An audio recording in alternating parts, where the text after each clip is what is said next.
데살로니가 전서에 보면 데살로니가 교회가 하나님 앞에 칭찬을 받았던 교회입니다. 3절에 보면 너희의 믿음의 역사와 사랑의 수고와 우리 주 예수 그리스도에 대한 소망의 인내를 우리 하나님 아버지 앞에서 끊임없이 기억한다 라고 바울이 얘기를 하고요. 5절에는 이는 우리 복음이 너희에게 말로만 이른 것이 아니라 또한 능력과 성령과 큰 확신으로 된 것입니다 라고 되어 있습니다. 하나님께서 이런 올바른 시작을 하게 하셔서 하나님께서 원하시는 미션이 있습니다. 더 쉬운 말로는 하나님의 계획이죠. 많은 사람들이 신앙생활을 하는데 무엇을 믿는지를 모르고 신앙생활을 합니다. 그래서 오전의 말씀처럼 하나님 중심, 성경 중심, 교회 중심의 신앙생활을 하는 게 우리 믿음의 색깔입니다. 이거는 개혁주의, 전통 개혁주의 보수 교회에서 이렇게 얘기를 하면 신앙 고백을 합니다. 하나님 중심, 성경 중심, 교회 중심입니다. 그래서 신앙은 하나님이 누군지를 알아가는 겁니다. 그런데 하나님을 알 수가 없어요, 우리가. 그리고 하나님을 우리 머리로 이해가 된다, 다? 저는 하나님 믿지 않겠습니다. 왜냐? 내 머리로 다 이해될 수준이면 그분은 하나님 아니거든요. 그분의 절대 주권을 내 머리로 이해가 다 된다? 하나님의 계획이 우리 머리로 다 이해가 되고 설명이 된다? 그분은 하나님이 아닙니다. 그렇죠? 그래서 하나님께서 뭘 말씀하시냐? 믿음을 말씀하신 겁니다. 그 하나님을 성경을 통해서 하나님께서 나타내십니다. 그래서 우리가 메시지를 잡는다라고 얘기를 하는데 그 메시지가 반드시 성경 속에서 나와야 돼요. 반드시. 아무리 세상에 좋은 말이라 할지라도 성경에 없는 말을 얘기하면 안 되고요. 무엇을 이루기 위하여 성경을 이용해서도 안 됩니다. 우리 교회가 어느 날 우리 교회 건축의 응답을 받아야 되겠다라고 하는 것을 말씀 속에서 하나님 주신 은혜여야 되지, 어느 날 교회 건축을 해봐야 되겠다 해서 제가 건축에 관련되어 있는 성경 구절을 쫙 빼가지고 봐라 성경 건축하라고 했지 않았냐라고 얘기하는 건 틀린 겁니다. 맞죠? 성경을 어떻게 보느냐에 따라서 성경을 다 설명이 다 가능합니다. 만일에 잘못하면 벌 받는다라는 중심으로 성경 구절을 쫙 뽑아내면 저 뽑아낼 자신 있습니다. 무조건 복 주시는 하나님 뽑아낼 수 있습니다. 그거는 성경이 아닙니다. 그죠? 그래서 우리가 망대, 여정, 이정표 단어를 우리가 말씀을 붙잡는 게 아닙니다. 진짜 이 말씀이 성경 속에 있냐라는 걸 찾아내야 돼요. 그죠? 우리가 CVDIP 언약의 여정을 얘기를 하죠. 저는 그게 성경이라고 저는 믿습니다. 왜냐? 성경 속에서 그 말이 나오고 그게 설명이 다 가능합니다. 그리고 반드시 하나님께서는 이 중요한 계획을 교회를 통하여 하나님께서 일을 진행하십니다. 한번 역사를 보라니까요. 단 한 번도 하나님께서는 교회 밖에서 하나님의 계획을 이루고 하나님의 세계복음을 이루신 적이 없어요. 그런데 교회를 보니까 무능하지, 무식하지, 어쩌면 불신자보다 못한 분위기가 더 많아요. 근데 우리는 계속 얘기합니다. 교회가 새로워야 된다. 불신자들한테도 존경을 받는 교회가 돼야 된다. 그 중심은 맞습니다. 그런데 교회가 사실상 어쩌면 그럴 수가 없어요. 자, 고린도 교회에 바울이 하는 얘기 보십시오. 우리 부르심을 봐라. 쉽게 말해볼까요? 정상이 없지 않냐, 이 말을 해요. 그죠? 고린도 교회에 나타나는 한번 문제 보십시오. 야, 불신자도 이 짓거리 안 하겠다라고 할 만큼이라니까요. 그죠? 요한계시록에 7 교회에 대해서 하나님께서 막 질타하는 장면이 나옵니다. 그런데 희한하죠. 하나님께서 그 교회를 사용하여서 언약의 바탕을 계속 이뤄가셨습니다. 우리가 교회가 새로워지자, 깨끗해지자는 것을 제가 반대하는 게 아닙니다. 그게 교회의 근본 목적이 아닙니다. 이게 올바른 믿음의 색깔이고 믿음의 시작입니다. 어떤 분이 예전에 그런 얘기를 하더라고요. 목사님을 만나는 게 싫대요. 왜 그러냐라고 하니까 이분이 원래 교회를 다니셨던 분이거든. 그러니까 목사님을 만나서 말씀을 같이 나누면 나눌수록 내가 나름대로 자기는 신앙생활을 오래 했고 성경도 안다고 생각이 드는데 들으면 들을수록 아 내가 모르는구나, 어린아이 같은 느낌이 든대요. 그래서 자기가 은혜도 되지만 너무 힘들대요 그게.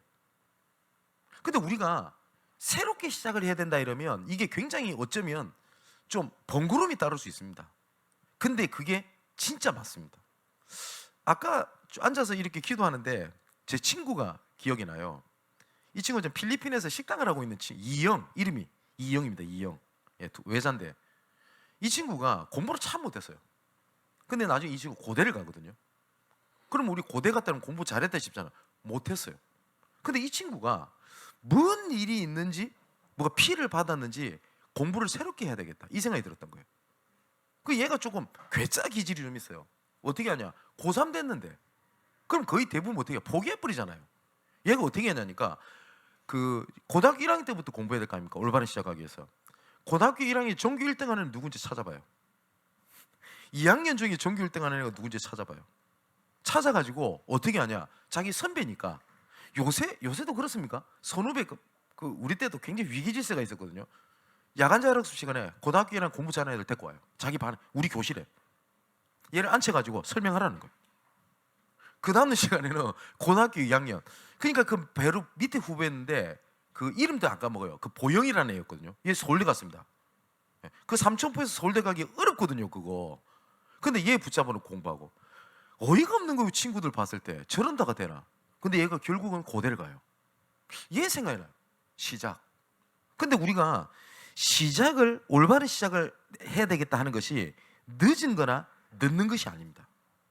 우리가 도배를 할 때도요, 그 제가 이사를 여러 번 하면 도배를 하잖아요. 근데 거의 대부분요 도배를 할 때 진짜 전문가랑 아닌 차이점이 있습니다. 진짜 전문가는 번거롭더라도 그 전에 있던 도배 있잖아요, 해는 그거 다 뜯어냅니다. 근데 우리가 봤을 때 그냥 위에 덧붙여도 상관없잖아요. 근데 그때 전문가 했던 얘기 있어요. 안 떼고 붙이면 결국은 나중에 문제 온대요.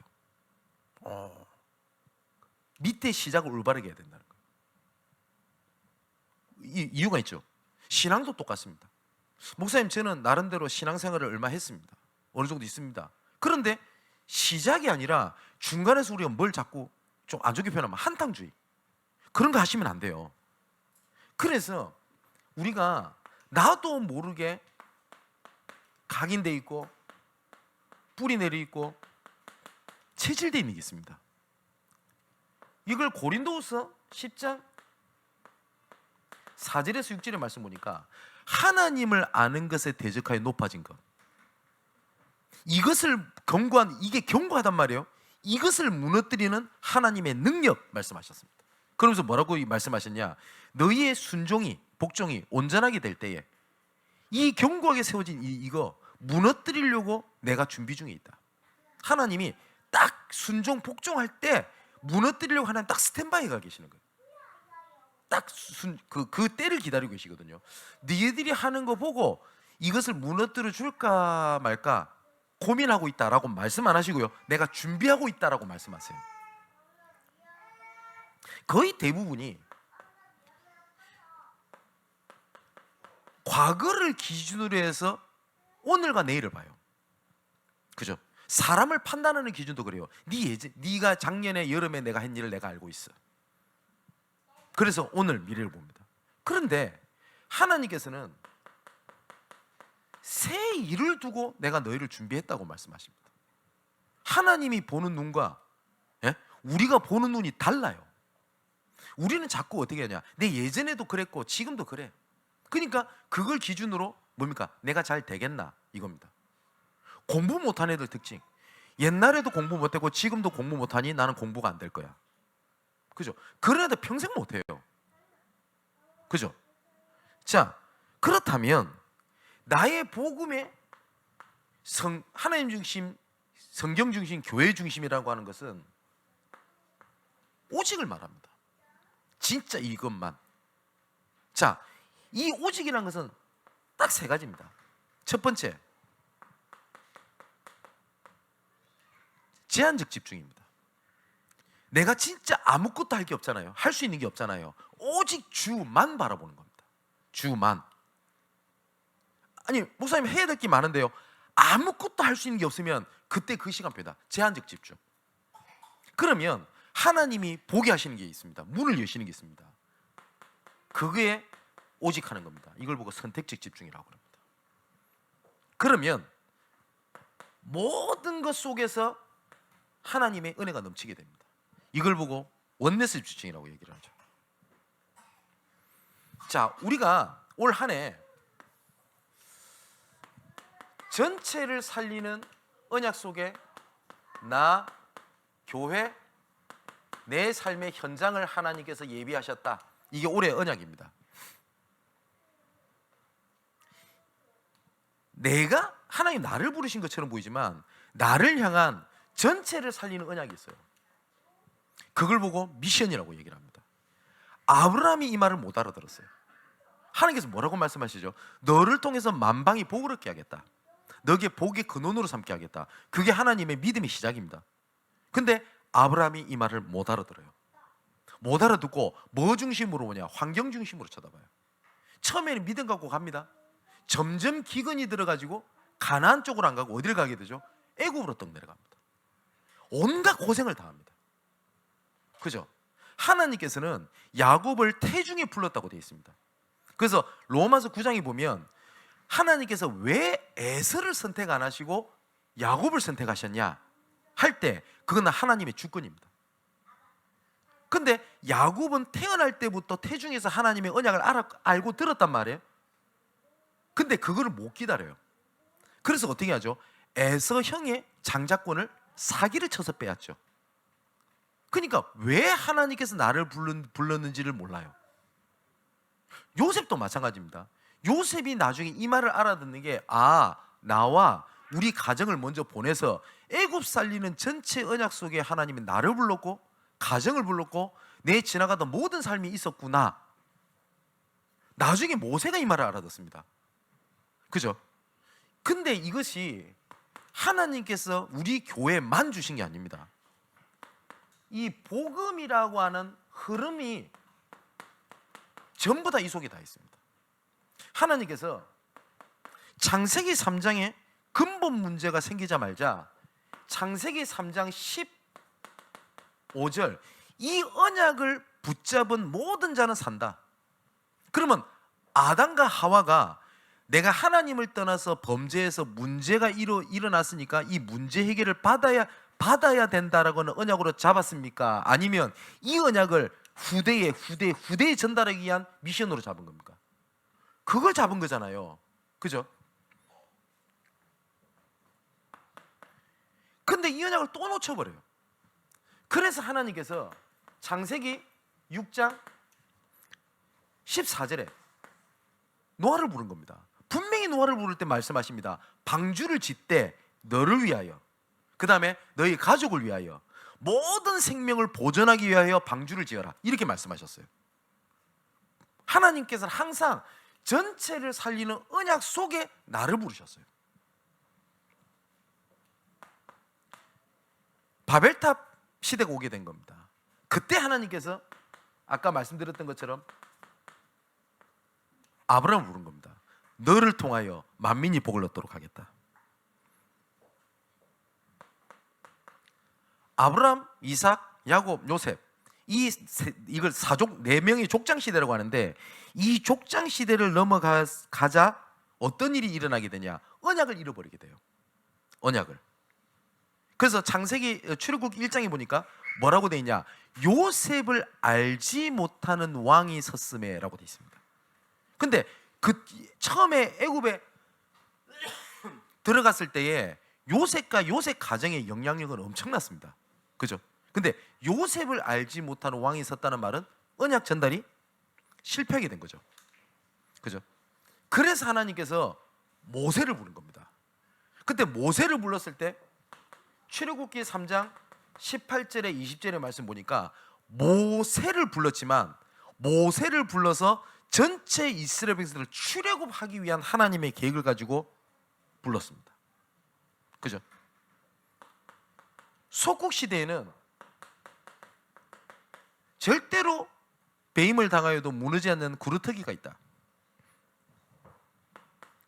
예수님께서 오셨을 때 신약 시대는 마태복음 16장 16절 이 고백을 한 자들 그리고 교회를 세우리니 은백원색에 이기지 못하도록 하겠다. 그래서 이 초대교회가 모인 겁니다. 사도행전 1장 12절에서 14절 어떻게 모였죠? 그 언약적 모인 겁니다. 그때 하나님께서 일을 진행하셨습니다. 오순절 날이 이미 이름에 그게 초대교회죠. 초대교회는 응답받기 위하여 축복받기 위하여 응답 때문에 모였던 것이 아니었습니다. 자, 그렇다면 전체를 살리는 나 교회 현장이 이라고 하는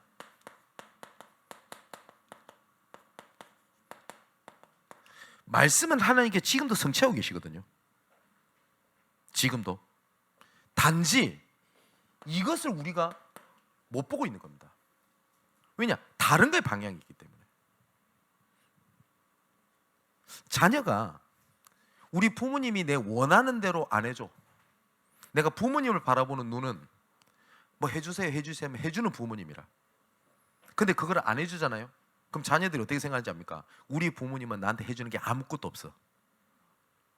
맞죠? 내 눈이 그렇게 잡혀있기 때문에. 그럼 여러분 여기 어린애들 말고 여기 다 크신 분들이 지금도 부모님을 봤을 때 그런 생각이 드시나요? 저 그런데요 덜 자라서 그래요. 맞죠? 아닌 거 알지 않습니까? 보는 눈이 달라져서 그렇거든요. 저는 그걸 참 많이 느꼈어요. 뭘 느꼈냐니까 저는 어릴 때 신앙생활을 해오면서 나는 응답이 없다는 생각이 참 많았어요. 그리고 응답이 있다는 사람 포럼을 들으면요 은혜도 되지만 굉장히 눌렸어요. 나한테는 왜 저렇게 그런 응답이 없나? 그게 기준이었어요. 그리고 저는 원하는 진로를 가본 적이 없었어요. 중학교부터. 뭐 중학교는 그렇다 칩시다. 뭐 뺑뺑이를 돌리는 거니까요. 뭐 추첨이라고 하죠. 고등학교는 제가 진짜 원하는 고등학교를 가고 싶었는데 집에서 생명 걸고 반대하대요. 그래서 한 단계 낮춰서 들어가요. 신학교도 마찬가지였어요. 제가 유학 갈 기회가 3번이나 있었습니다. 아닌 말로 실력이 안 되면 나는 안 되는 갑다 이러겠죠. 아니었어요. 여러 가지로.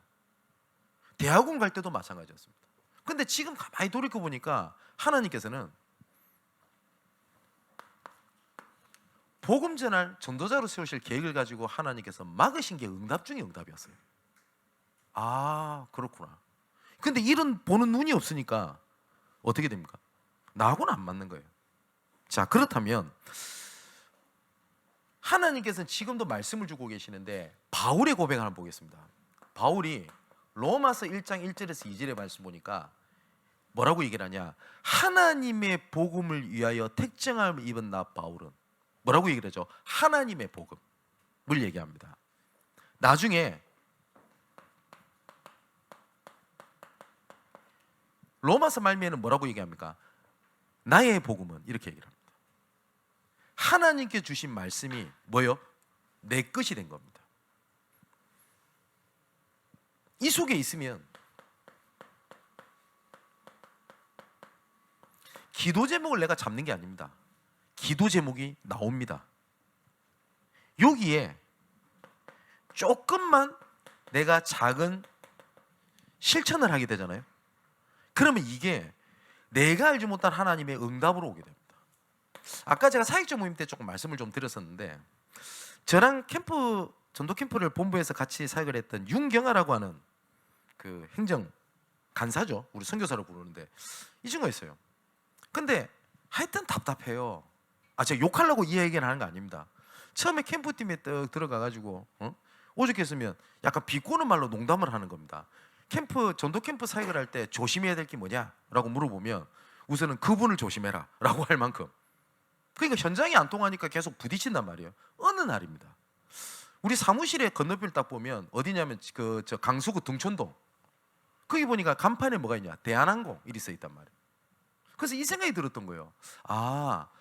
내가 해외를 다니면서 하는 이 행정 업무를 하는데 이런 항공사를 향한 하나님의 계획이 있는 걸 생각을 못했구나. 그걸 가슴에 담은 거예요. 그러고 있는데 교회에 어떤 승무원이 교회를 등록을 한 겁니다. 근데 다른 사람은 그냥 지나갈 수 있잖아요. 근데 본인은 뭘 담았죠? 기도 제목을 담았잖아요. 저 사람이 교회 왔다는 게 자기한테 응답 중에 응답이에요. 찾아간 거예요. 이 사람이 지금 사무장입니다. 대한항공에 박향숙 사무장이라고. 정말 제자 중에 시작합니다. 이 사람 통해 문을 계속 여네요. 네. 그래서 이 사람 통해 가지고 지금 대한항공의 이런 승무원들 이런 사람들이 우리 복음의 제자들이 쫙 깔려 있어요. 네. 그래서 한번 류용쌤 메시지 할 때 하면 안 그럽니까? 어디 비행기 타면 와가지고 저 랩런트입니다 와서 인사하고 그런다 안 합니까? 그렇다니까요.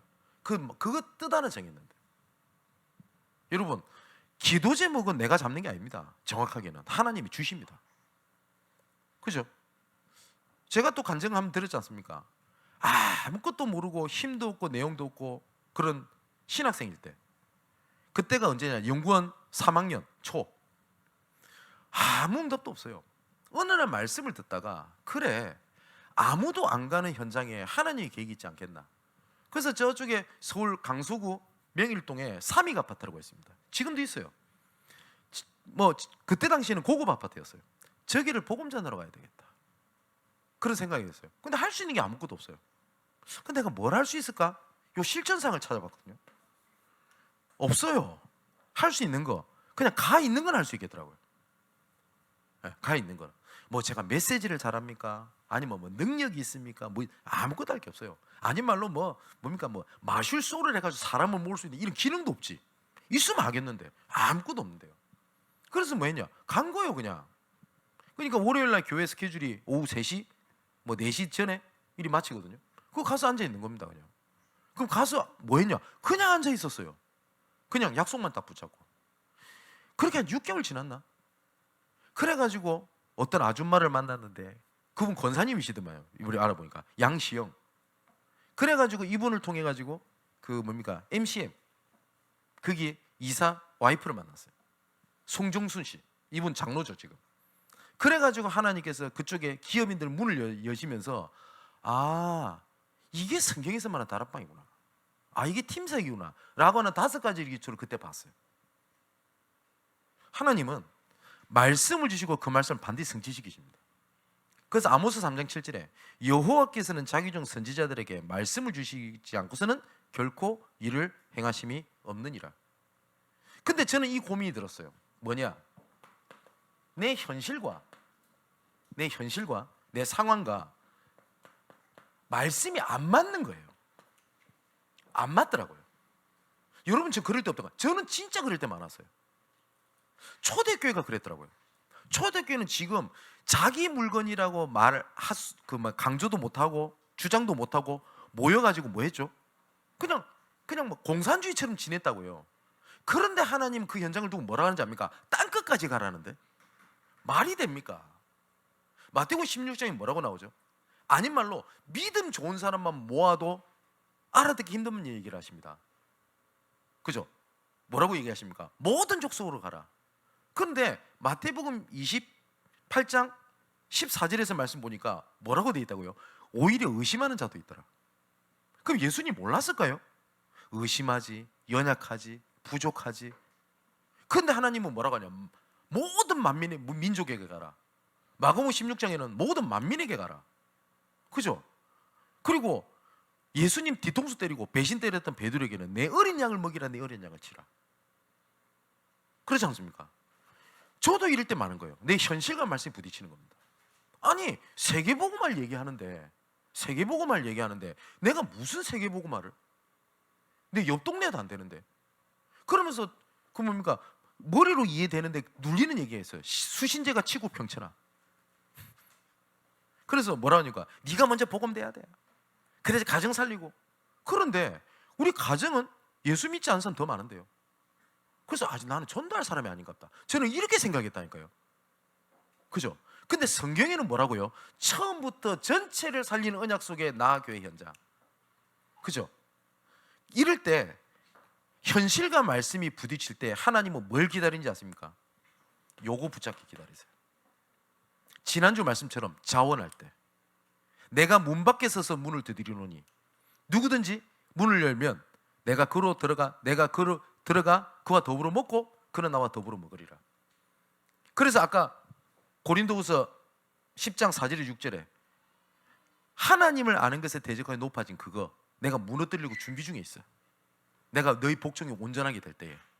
오늘 나는 절대 안 됩니다 라고 하는 생각을 갖고 계신 분 계십니까? 혹시 지금 인터넷으로 말씀을 듣는 분 중에, 혹은 내가 진짜 지금 다시 보기 속에 난 절대 안 됩니다라고 생각이 드는 게 있습니까? 말씀과 현실이 부딪힐 때 정말 말씀 붙잡는 은혜가 있게 되기를 주님의 이름으로 축원을 드립니다. 뭐라고 말씀하셨다고요? 내가 무너뜨리려고 준비 중에 있노라.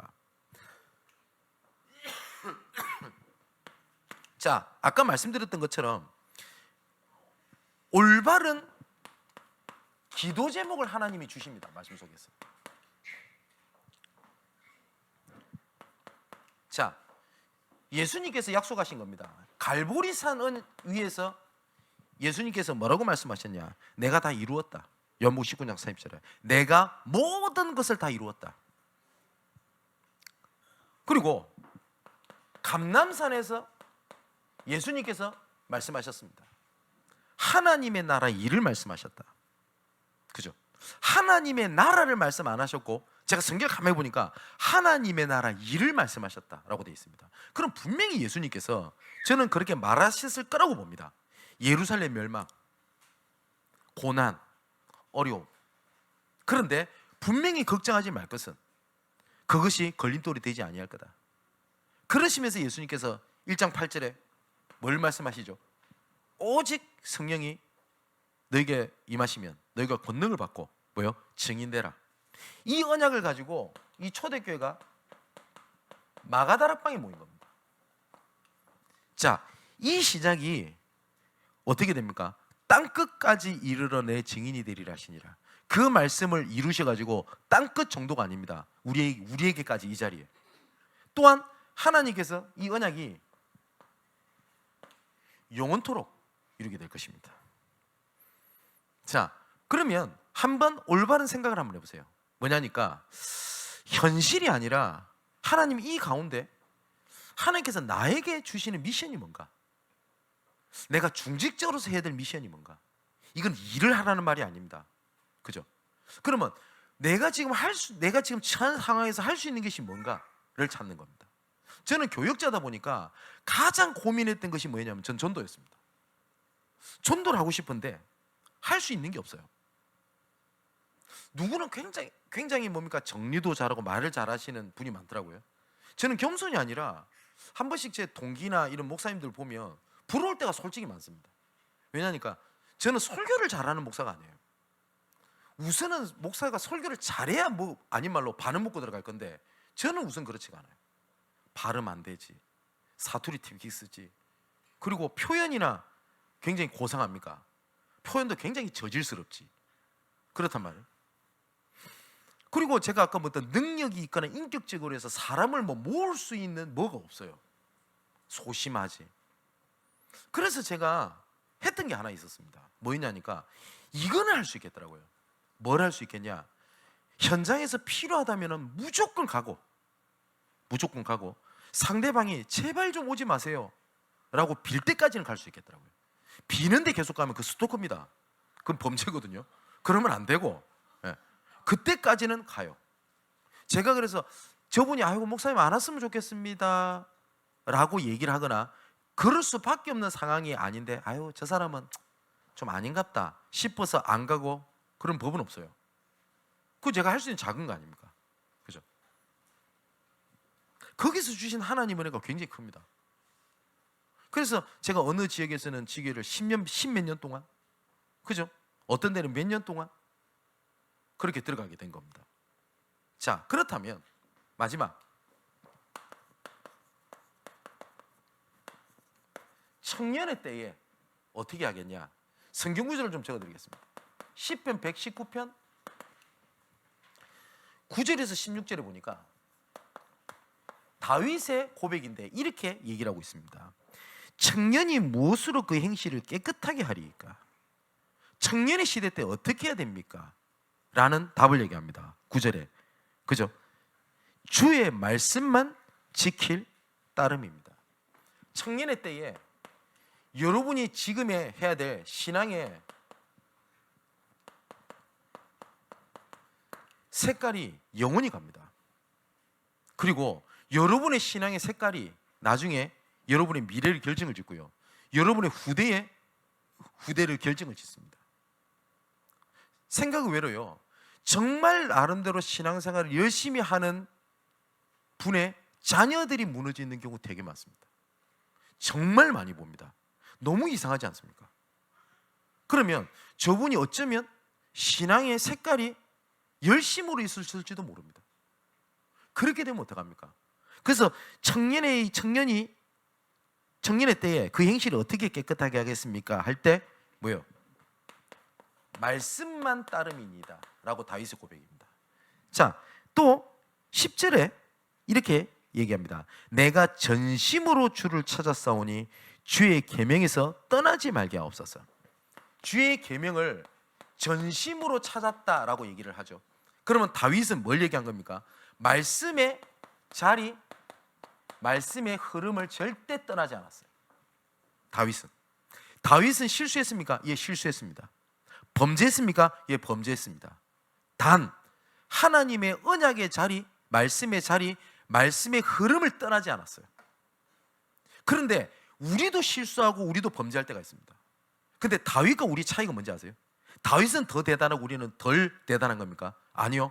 우리는 문제가 버리면 말씀의 자리, 흐름 다 떠나버려요. 맞죠? 내 스스로 좌절해버리잖아요. 다윗은 그러지 않았어요. 또 세 번째 11절에 이렇게 합니다. 내가 주께 범죄하지 아니하리니 주의 말씀을 내 마음에 두었나이다. 그는 다윗의 중심을 얘기하죠. 또 12절에 보니까 찬송을 받으실 주 여호와여 주의 율례를 내게 가르치소서. 여기 보니까 주의 율례 말씀이죠. 요거에 대해서 계속 가르쳐 달라고 하나님 앞에 기도합니다.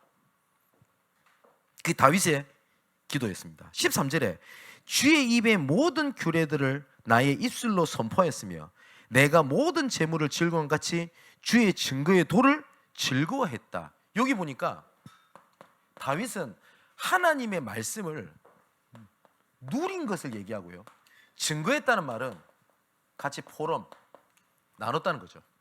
지난주에 빌레몬서를 봤을 때 빌레몬의 믿음의 교제가 하나님의 놀라운 일을 모든 자들이 알게 했다라고 얘기를 하죠.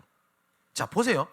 교회에서 중요한 것은 말씀, 기도, 찬양, 헌신, 봉사, 성도의 교제, 이거를 교회 5대 원리라고 얘기를 합니다. 근데 여기에 뭐가 들어가요? 성도의 교제가 들어갑니다.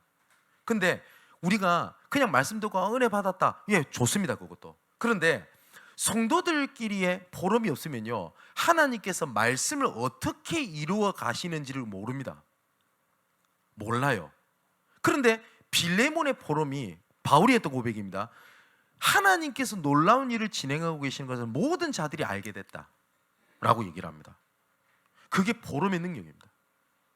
그러면 포럼이라고 하는 것은 응답을 강조하라는 게 아니에요. 근데 우리 사람들이 잘 포럼하자고 이러니까 제일 이해가 안 되고 제일 못하는 게 포럼이에요. 포럼은 응답받았습니다가 아닙니다.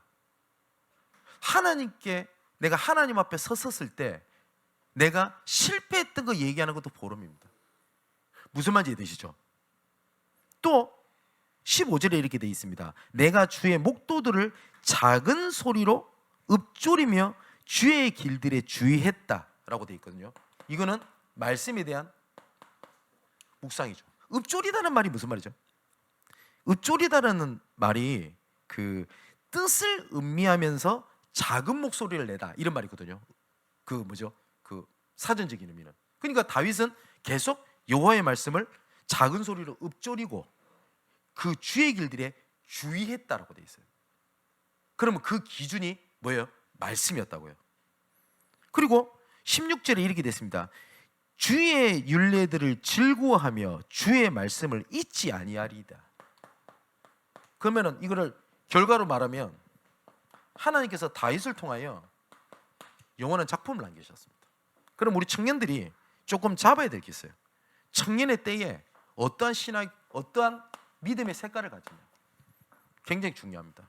영원히 갑니다.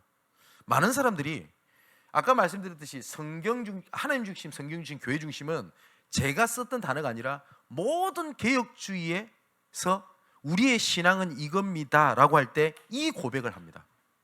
실제로 이 고백이 아닌 다른 고백을 하면 이단성이 있다, 그리고 이단이다라고 판단을 낼 수 있는 근거가 이 세 가지입니다. 근데 많은 사람들이 믿음의 색깔이 어떻게 돼 있죠?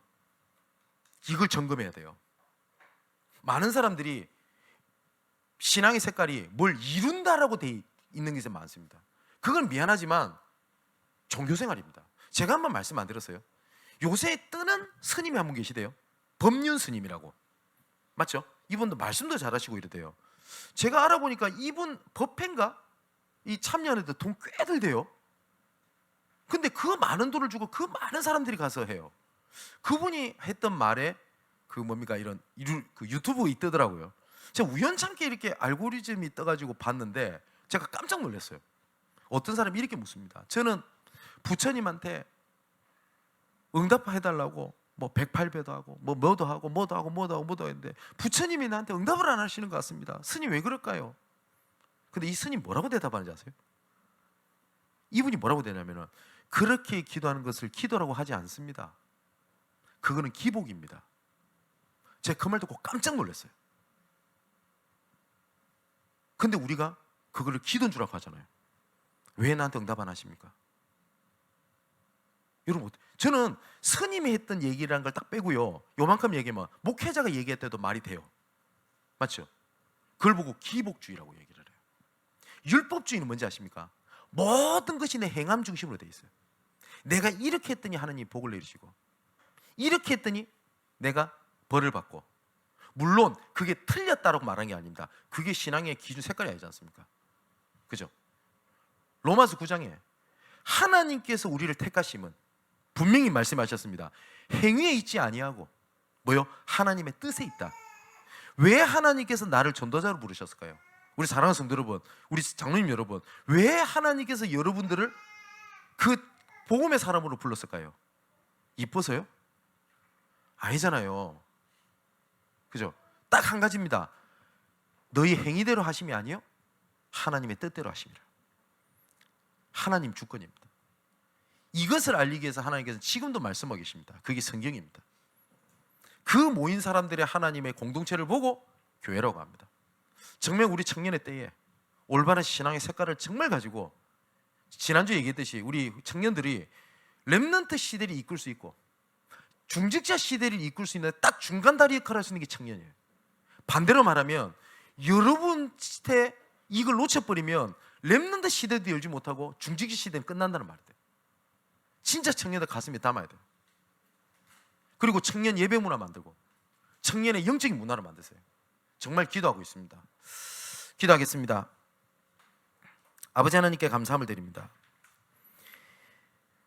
우리에게 주신 복음은 영세전부터 감추었다가 정확한 시간표가 되어 알게 하신 하나님의 은혜인 것을 믿습니다. 우리에게 먼저 복음의 은혜를 주신 것은 삶 속에서 하나님의 계획을 발견하여 하나님의 망대를 세우고 그 미션을 이루는 하나님의 여정을 걷게 하시며 그 모든 것을 하나님의 이정표를 누리게 하실 계획이 있음을 믿습니다.